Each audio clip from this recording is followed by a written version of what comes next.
This episode is brought to you by Manscaped.com. Latvian beaches are a perfect place to go to before or after a wonderful game of Virsliga football, but are you ready to soak up those summer vibes and unveil your ultimate beach bud? Well, you're in luck, because our friends over at Manscaped.com have you covered from head to toe.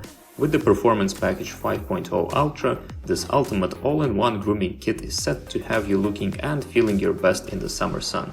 Trust Manscaped and unlock the confidence you need to turn heads this season. Join the 10 million men worldwide who trust Manscaped.com for 20% off plus free shipping with code LFP20. And let's make this summer your smoothest one yet. So Latvia, Grobina, some of the most loud fans who've done some crazy stuff this season, turned up first game, Breaking Bad, white suits. I think we discussed it in the first in the season preview. Oh, not preview. For the last episode, basically. But yeah, no, I think they have turned up in numbers, and every game at Grobina is an experience right now. It is an experience, and that experience really motivated us to, after the last episode where we focused on Latvia, to look into the fans of Virsliga. It's a little bit of it's a super niche topic. That's, I think, a little bit not well understood, and we wanted to see who are these fan groups of Virsliga, what are they all about, how many people are there, what are the rules and such. So after the recording last time, we started contacting members of the most prolific fan groups, basically the Ultras. And Ultras in Latvia doesn't necessarily mean Ultras elsewhere. It doesn't have this hooligan aspect, but in essence, these groups of fans that that are there's a sense the clubs. There's a great sense of camaraderie. They've got their own songs, like a range of different fan clubs. And it's a growing movement. There's a lot of people that have started to. You've seen an increase in away fans, a lot more organised groups turning up as far as Daugavpils, Valmiera. You often see buses coming from various fans, and it's something that's growing, I think, in organised and like semi-organised fan movements. And so we were very pleased that people have engaged with us. People were friendly and helpful, and mainly we got decent answers to our 12 questions, which were about, how old is your fan club, how many members are there, how does one get in, what are your proudest moments and achievements, what is your relationship with the club that you support. How do you get involved with a fan group, fans, and so on as well? Yeah, like I just mentioned. Yeah, this certain songs. I think we've got a whole book of information that's been provided by.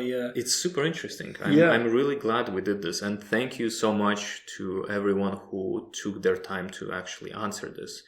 Again, there's games every 3 days now, and if you're a fan, then you have your day job or life on top of that.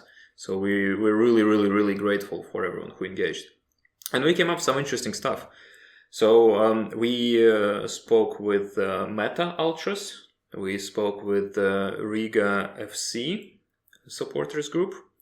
We spoke with the Valmiera supporters group. Valmiera boys. Oh, yeah. Valmiera boys. We spoke with the Liepāja supporters, Amber City. Yeah. We spoke with RFS supporters, Riverside Lions. You're a bit of a Riverside Lion, aren't you? No, I'm not. But I do enjoy, going and enjoying games in their vicinity. Yeah, okay, yeah. We spoke to Daugavpils Ultras, and we spoke to the aforementioned Grobina supporters, the 912 bus Ultras. Yeah. Who were by far the most secretive and difficult to get hold of, and the communication. It was a little bit like negotiating with a terrorist cell, because it had to happen through an intermediary, through an anonymous Google Doc, And okay, so we don't know the name of the. We don't know some of these names anyway, but just none of the other ones had to go through such a chain of mediators. So people wanting to join them is quite a challenge to track them down. There is no way to join them unless you're invited, it seems. Okay. Right. So you can start standing near them during a match and slowly. Yeah, at your own peril, I suppose. But yeah, so we found interesting things. For example, the oldest fan club currently in Virsliga is Meta Ultras. They were founded in 2012. The second oldest one is Riga FC. 2 years later, 2014, around the time when Riga FC was founded. Yeah, but these are organised fan groups. I think Valmiera, from what I read, they've been going for quite a long time, but they're not necessarily an organised group. Right. Well, Valmiera didn't really tell us year of their founding because apparently they are not a group as such. They're more of a they know collection. The place to go in the stands. But their I did a little bit further digging, and their social media pop up in 2015. Okay. Which kind of lines up with the Valmiera's history in Virsliga as well. Or certainly this iteration of Valmiera. So yeah, their next oldest one, third oldest one, 2015, Valmiera Boys with Z. Amber City is founded in 2016, same as FK Liepaja.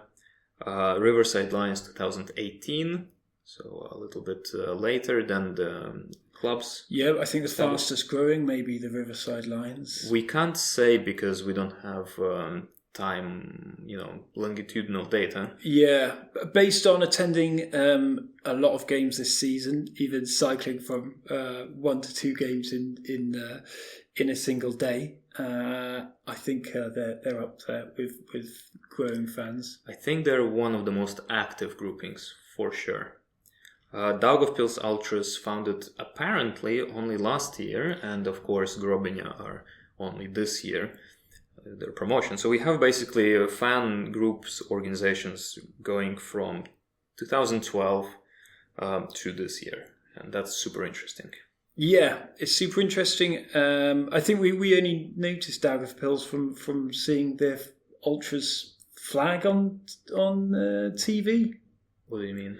Did you know about the Daugavpils Ultras before? I knew, but it's an interesting story of how I knew of them. Okay. And that actually was covered in our conversation.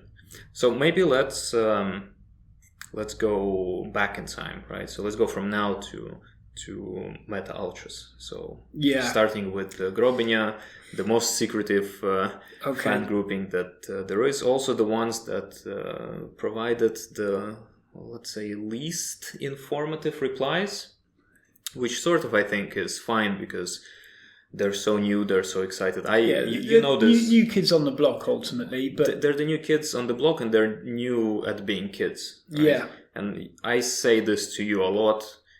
To me, they seem almost like someone trying to be an ultra from what ultras are in popular media. Yeah, I think they're having a bit of fun as well. Exactly. I think they're making the most out of their team's been promoted to the league, and they're just having a bit of a party.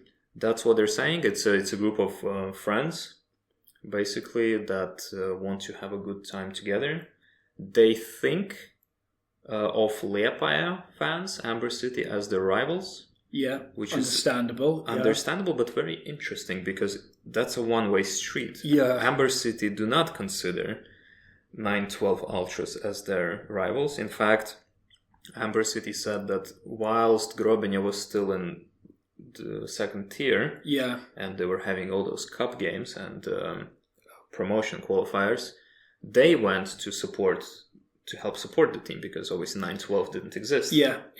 So they really don't see Grobenia as competitors. I think there's a bit of a sort of arrogance of Liepaja, similar to Manchester United and Manchester City before Manchester City were big, where Alex Ferguson called them their noisy neighbour kind of thing. So Liepaja, I think they're this big team. that are they've got a stronger history, more successful, and they can look down a little bit at Grobina. Maybe. That's the vibe I get. Well, yeah, I mean, interesting because Amber City fans did compare themselves to Manchester United. Okay, yeah. Not in this sense, but still a very interesting callback. So that is the relationship between the two. In terms of membership, 912 Ultras are so this is self-reported. So there's no way to verify this, and we didn't even try to, but in essence, they self-reported to be about twice the size of Amber City in terms of members. Well, that's visually obvious at the moment. Leopold haven't got the dedicated fans of turning up to every game, even though they're losing every game, whereas Grobina are there for the experience and the good time. Yeah. But this is another interesting discovery. I was wondering, where are all the Leopold fans this season? Yeah. And Amber City responses told us that, some of them went actually to Grobina. Yeah. Some of them are still there. Others just naturally rotated out. But apparently Leopold are on a bit of a protest against the way the club is run. So there's a big boycott going on. There is a moderate boycott going on. Well, if Leopold are in the European Cup, I wonder if any fans will turn up to that. That will put Latvian football in a good. I think they will, because their proudest moment was connected to going to Minsk and helping out-shouting the entire stadium. Yeah, that's how the Amber Army came together. The Leopold supporters. I think that was a bit earlier. Not sure. Okay. But in essence, the European games do have significance for this particular fan grouping, the Amber City, who are also just a group of friends, similar to Grobina, who were supporting the team and decided to a little bit coalesce and formalize it into a supporters club. They used to get support from the club in terms of transport, logistics, and that kind of stuff, and some merch. And some flags, a flag as well. Flags, but that has since ceased, and they are they perceive themselves to be pretty independent from the club, which is a little bit sad, to be honest. Yeah, and I think this is the sad thing about Latvian football sometimes, that the club don't take more ownership of attracting the fans and working with the communities. Well, I think pretty much all the fan groups that we spoke to value their independence. Yeah. So there's that. But also pretty much all of them, other than Grobina, who are in a particular situation with respect to the resources and such, they all have some kind of support from their clubs. Yeah, I think support from the clubs is a really important part of a club growing, both its business model and also making sure that the community are involved. Because I think there's partly empty stadiums sometimes in Latvian football because the clubs aren't doing enough to connect with the areas that they exist in. And, we'll probably go on to Riga a little bit later, but it's a big city. There's a lot of there's a large mass populace of people who should be attending more games, and I think that the clubs aren't doing enough to create more community fan-led both marketing campaigns, but also initiatives to get fans behind it. Yeah. So that's the deal with these two. 912 Ultras claim to have 40 members, Amber City 20. Neither of them are particularly formalized, so there are no membership fees or anything like that, meaning that membership numbers are fluid. Yeah. And in terms of getting involved, 912 seem to be, as we mentioned, pretty secretive and closed, and you kind of need to know somebody. Amber City, similar but more open. It seems that you can pretty much just join them, and as long as you are energetically supporting, then that's fine. If I loved football and I was in any city, Jelgava, Riga, Valmiera, Leopard, Daugavpils. Which fan club would be the easiest one to join? Based on who you talked to and who said, we let members in quite easily. Well, Riverside Lions have an online form that you can fill out. Okay. So I would, for me and how I operate, that would be the easiest to join, because you go to a place online, you fill in the form, and then presumably someone gets in touch with you. And they have a membership scheme as well. They are the most formalized of all fan groups. They have membership fees as of this season. They organize football matches for their members once a month. They have merch. They have transport that comes also out of these membership fees. So you get all this from the membership. You get transport. You get to play some football. You get to play football. You get gear. You obviously get to attend games for free.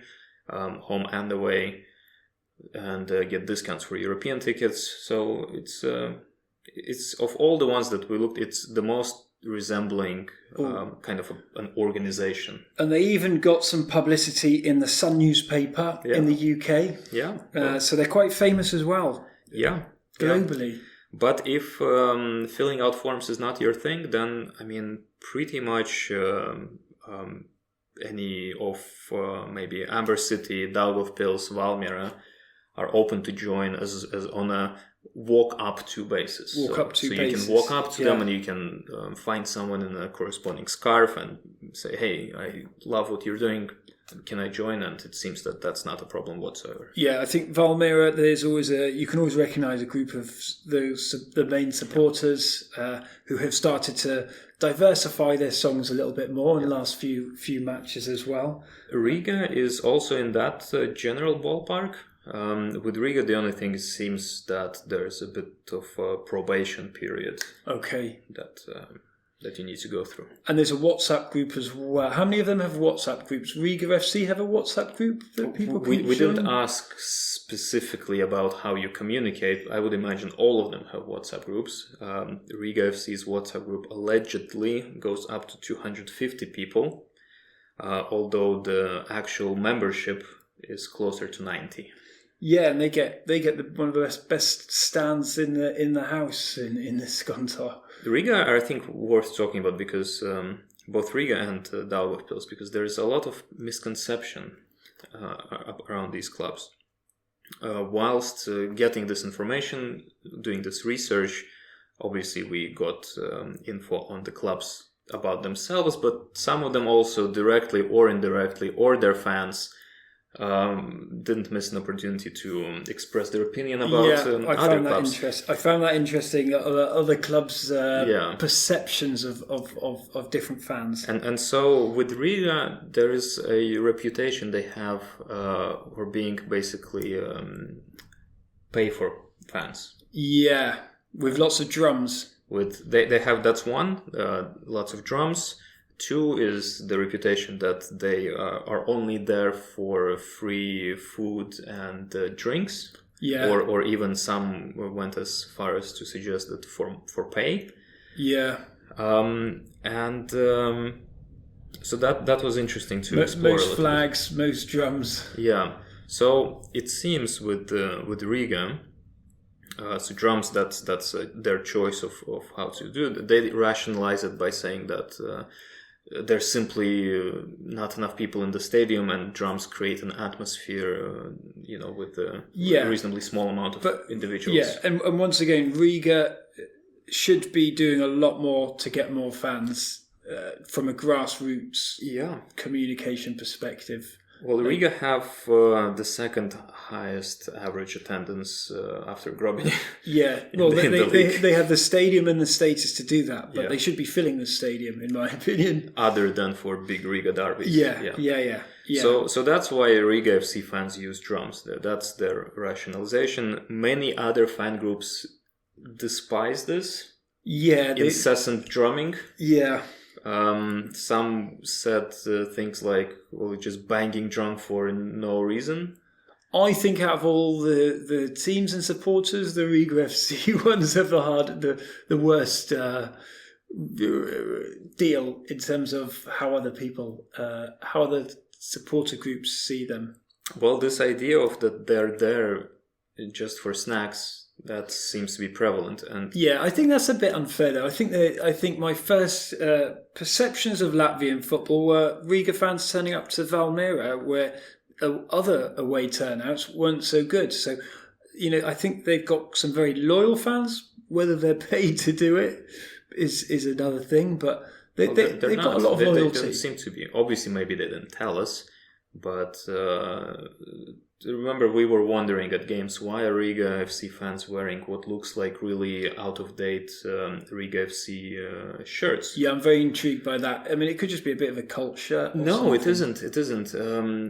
So they have their own sponsors. Okay. So the Riga FC fan club has their own sponsors, one of which is the Bralis beer, which is on those shirts. So they have those jerseys that they wear. They're the fan club jerseys with their own sponsor slots. Venden water as well. Venden, famous Latvian crisps, Adaži. Yeah. Okay, yeah. And then there were 2 more. There's 5 sponsors in total. So snacks come from that. Beer comes from that. That's why they wear shirts that have those organizations on them. Yeah, that's quite a good deal. You get beer, water, and snacks. What more could you ask for at a football match? Well, two other things that I didn't, because of the nature of that particular data collection, missed out. But I thought that's super entrepreneurial, that you as an organization reach out and get your own sponsors, not just relying on the club. And some of these sponsors have been sponsoring Riga FC as well. So that I thought was great. They seem to be really open. They came across quite friendly in how they communicated, and they were seemed welcoming to getting more fans into the Skonto. Yeah, as long as you are active and kind of hold out this probation period, you're very welcome to join them. And it's a very kind of paternal group, it seems. Yeah. Now, one thing that a little bit I found a little bit suspicious was that, all right, so you have your sponsors, meaning that if you're getting some kind of sponsorship, you probably need to be registered in some legal way as an organization. Okay. And I haven't found, unless they go by a completely unrelated name. Forensic detective on fan clubs. Yeah, so I haven't found any of that. I need to track down the Wales fans from Flag from Meta. Yeah. And no, that's ours now, so you can forget about that. Also then some of these sponsors are Riga FC sponsors. And the Riga FC does have a bit of a reputation for, let's say, less than savory business practices. And then kind of, question is, are they really, or is this some bypass or what? But the point is that they are not there for free snacks. Certainly not many of them. There is a probation period. The guy running it seems to be very kind of on point with respect to what he wants the fan club to be. Yeah. So it's, as you said, it's unfair. I think you need to go there, have a shave, put on a wig, and investigate whether you could join the fan club and get some money for joining it, and then you'll get to the bottom. Hopefully you'll walk lose away. My hearing from all the drumming. Walk away with some beer, water, and some free crisps at the end of it as well. It's a win-win. Another club that has a slightly misunderstood image of themselves, it seems like, is Daugavpils. Why do they have a bad image of themselves? So this is how I found out about their existence. Mentioned before that it wasn't really the flags in the stadium. It was a bit of controversy at the end of last season, beginning of this season, where on social media there was this conversation and screenshot that made its way around Latvian football kind of fan supporter ecosystem, where Daugavpils fans who were really loud and really Russian last year didn't show Latvian up. Russian. They were singing in Russian. Okay. Yeah, and cheering their team on in the Russian language, which obviously rubs people the wrong way. So they didn't show up to the first away game whatever it was. I think it was Grobinja maybe or something for Daugavpils. And then someone on Facebook, I think, wrote them, "Oh, like, what did you not get a contract renewed, to support?" Yeah. Because they have gotten a bit of a reputation, mainly seems from Riverside Lions, Okay. of being a mayor of Daugavpils who's very pro-Kremlin, like a pet project or being fans for pay, and that kind of stuff. And then they replied like, yeah, no, sorry, it was just a 1-year contract. No. Which, well, you know what happens when you write things in text, let alone social media. Yeah, screenshot straight away. Yeah. Yeah, and people took this seriously. And because of a number of things that we don't need to go into. So it was a joke to. It was a joke, but I think it's quite fun. Yeah, it's a funny joke, but because of the specificities of the current political situation, the sensitive topic that occurs, and their way of supporting last year, and just these rumors about them being that. Many people took this at face value. Yeah, but football, football fan groups, fans, like you shouldn't take it all so seriously. Obviously, if your club is in total decay and losing lots of money and could go into administration, that's a serious thing. But it's confirmation bias. And it's confirmation bias. People were looking for it. They got this reply which hit the jackpot. So they took it as confirmation. Yeah, or a good bit of comedy from another perspective. Yeah, I think that was the intention. But so this was covered during our data collection, and apparently Daugavpils. I don't know if I should be surprised about this, but it's it was a really friendly communication, and they have a very cool origin story, I think, which is that Daugavpils as a club had no supporters up until they came about, which is by their own admission rather shocking that second largest city in Latvia has zero support for sports, not only football, other sports as well. And it was this group of guys who had their girlfriends playing for Daugavpils women's team. Yeah, I read that. That's a nice story. And they would go and support their girlfriends, which is as you do. And that spilled over into supporting the men's team, and specifically what rubbed them really the wrong way, or rather served as a catalyst or an inspiration, was when Meta showed up to town. Meta Ultras, Meta was playing away at Daugavpils, and they outshouted and outsang the entire stadium to such a point that one of the Daugavpils players sent these guys a video and said it felt like we were playing in Riga, not in Daugavpils. Yeah. And that really hit the string. And that's what you need, though. I think player involvement is quite an important aspect to get fans going, and you're starting to see that a bit more. A bit of local patriotism, I think, got hurt. And so they showed up to the next game, which was against Jelgava at home, surprised everyone, from players to people in the stands to Jelgava supporters. That what's this? Who are these people, and why are they shouting to support Daugavpils? And it started going from there, and it started with like about 10 people. Now it's grown to about 20.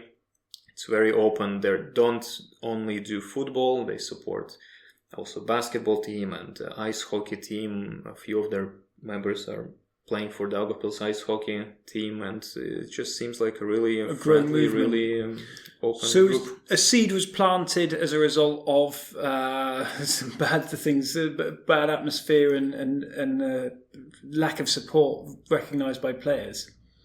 Well, I mean, if we're talking of seeds, then that's probably to do with their girlfriends. Yeah, well, it's always a good motivation. Meta showed them how it's done. How it's done. Yeah, and then they decided to do that also. Yeah, and now you can barely get a seat in the house at Daugavpils. It seems to be a great atmosphere there, and busy stands. Daugavpils, their fourth highest average attendance figure in the league. Yeah, which is very respectable. I'm curious to know who's got the best away support, who brings the best away support. But moving on, I think Valmiera, they've got a very dedicated fan group. They've even got, there's not many teams teams with a dedicated song from a local band, Age of Stones, Stav Pari Visam Valmiera, great song. I used to sit next to the bassist once in the incubator office, but yeah, there's a real sense of belonging with Valmiera often, and they've started to diversify their chants as well. But there's always that song that you recognise the fans by. Surprisingly, Valmiera not an organization. Yeah, not an organisation, but you see that they're quite a close knit group of people. But they are a group of people, but they are not. They're not a fan club as other fan clubs are. They don't have a structure of even the loosest ones like Grobinja. For example, they don't have leadership. It's basically I read they're looking for a bit more of a leader. It's basically a WhatsApp group. Yeah. So in that sense, they're not really a fan grouping, although they still get support from the club for going to away games and stuff. Yeah, I think when Riga games are on, you always see a very good turn up. There's a lot of them. I think they know how to go organise and get people. I mean, there's also plenty of people from there living in Riga. And from what I was speaking to another reporter, and the Valmiera Boys, as they're called, they've got quite a big catchment area of Vidzema area anyway, the surrounding villages and so on. Yeah. And Cersis aren't exactly going to put out a team anytime soon, and Smilton are struggling in the league below. So yeah, there's still quite a big area of catchment from neighbouring towns as well. Yeah. But a North Vidzema derby would be cool at some point. Maybe, yeah. I think we need the Baltic League for that. But yeah. The point is they are the most disorganized one, but very passionate. They have their own things, like a siren that even has their own spot in the stadium that they use to celebrate goals, and no one can move it. Yeah. It's bad luck. Marked point in the stand. Yeah, so that's really cool. They like pyrotechnics. There was an unfortunate incident, I think last year, when a child got burned. And that got negative publicity. Yeah, well, I don't think it was anything like over the top, like too dangerous. But but it left bitter taste for them also, so they're trying to be a bit more careful with that. But they're also not super numerous. Estimated 20 people. Although how we can talk about membership in a non-organized group is... Yeah, they need a bit more leadership. But I think going to Valmiera, you don't get many clubs that produce a programme. I think the Valmiera are quite a good family club, and the club do enough, to provide them with... Yeah, but this is club, and we're talking about fan clubs. Yeah. As a fan club... they're trying to grow, but they could do a lot more. They're struggling to leave the nest, so to speak. So what fan clubs really stand out for you? For me, it would be Meta and Riverside Lions for sure, and they are similar in a sense that they are both kind of on the more exclusive, more formalized side. Riverside Lions, by far the most formalized club. We talked about that already. Meta, they don't have such level of formality, although they are very organized, but they are very exclusive. They are the oldest club, 12 years now. They have tradition. They have had a generational change in leadership. They provided us with the most in-depth answers. Yeah, very which was fantastic. Answers. Thank you so much. And they have an ethos that has evolved since the Russian invasion of Ukraine into a more martial direction, which potentially makes them closer to what people elsewhere in Europe would understand by ultras. Yeah, and they've got some really good banners and flags as well. They like a good flair, most games. and they've got a really good repertoire of chants and songs. Yeah. And they sing all match, and they say Auda's their local their rivals as well, which is interesting. And there was Meta Auda. There was a good turnout of Auda supporters as well. But yeah, Meta. I always enjoy going to watch Meta play because the fans they create a good experience. Yeah, no, when we went to the Skansta, the Hansa field, it was really fun. You can get really close to them. They have their own merch. They have there are many of their different songs. It's a mixed group. It's not just guys. There's even some toddlers in the mix. Yeah. But yeah, again, they are something of a flagship supporters group. Yeah, they have inspired Daugavpils Ultras, Grobiņa Ultras, also referred to them as someone to take heed of. Yeah. So in essence, they are now in a place where if a new club comes into the Virsliga and they don't have an established supporter movement, people look to them. Yeah, and the Meta Ultras created a bit of hype and online noise when they stole a Welsh flag as well. Yeah, you keep being very butthurt about that. No, I'm indifferent, but you know, if I ever find the flag, I'll grab it and take it back to Wales and give it to whatever fan group. I forget the town's name, the Welsh town, but no, I think the Meta Ultras are great. You know, they're doing something different in Latvian football.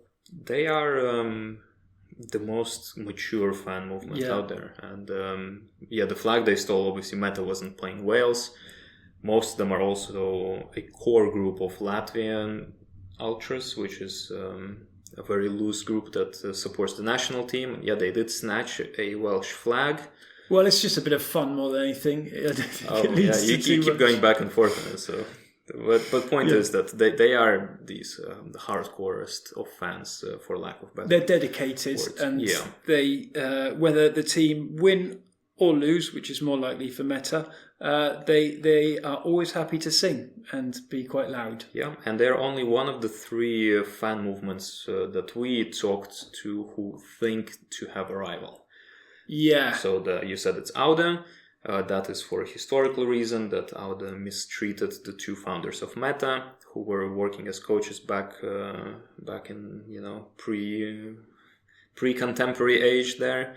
The other two are Riverside Lions, who consider Riga FC to be their rivals. Again, none of these rivalries are mutual, by the way. They're all one way, which is interesting. That's Riga nice. FC do not consider Riverside Lions as their rivals. Yeah, Riga FC are too big for everyone, so yeah. And 912 Ultras consider Amber City as their rivals, and we talked about that. That also doesn't go back. So it's a one-way system. It does seem to be, but also note that all these clubs that think they have a rival also seem to be some of the more exciting ones. Meta, RFS, Grobiņa. I mean, Meta are going places. You know, if you look at them, they're slowly climbing the table.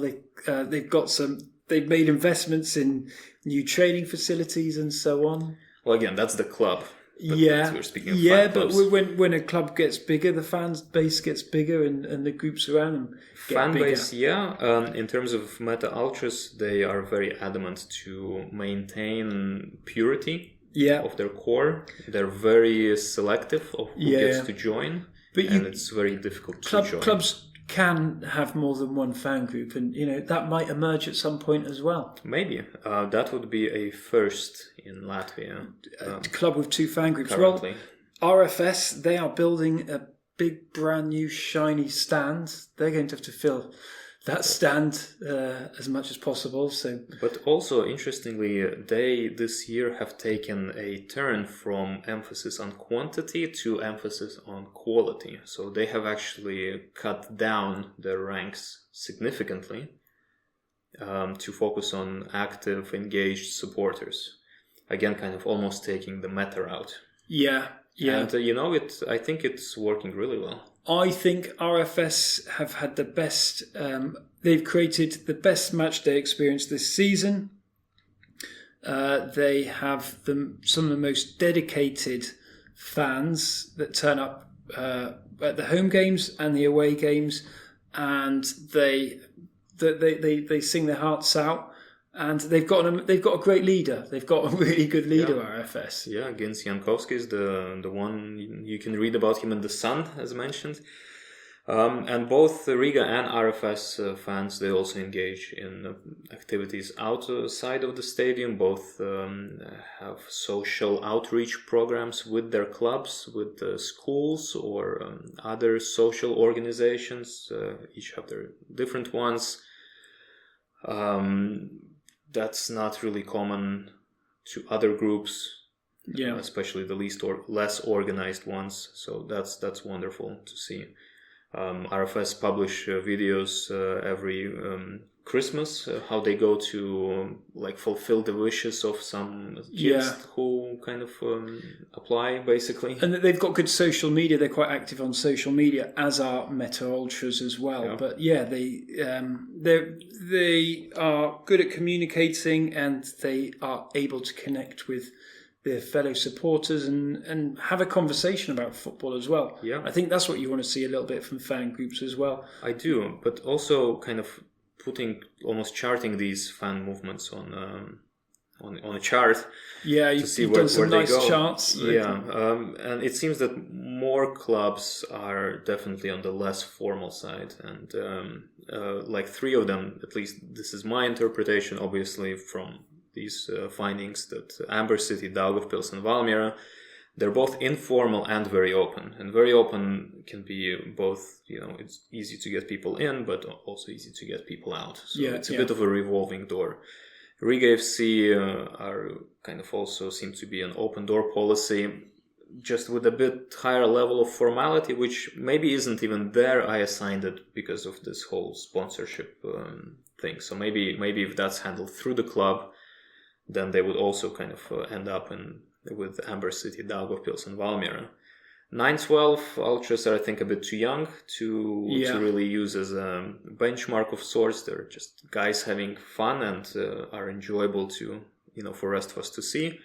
But these two kind of remaining clubs that we spoke about, which are Meta and RFS, they are, I don't know, they feel more solid.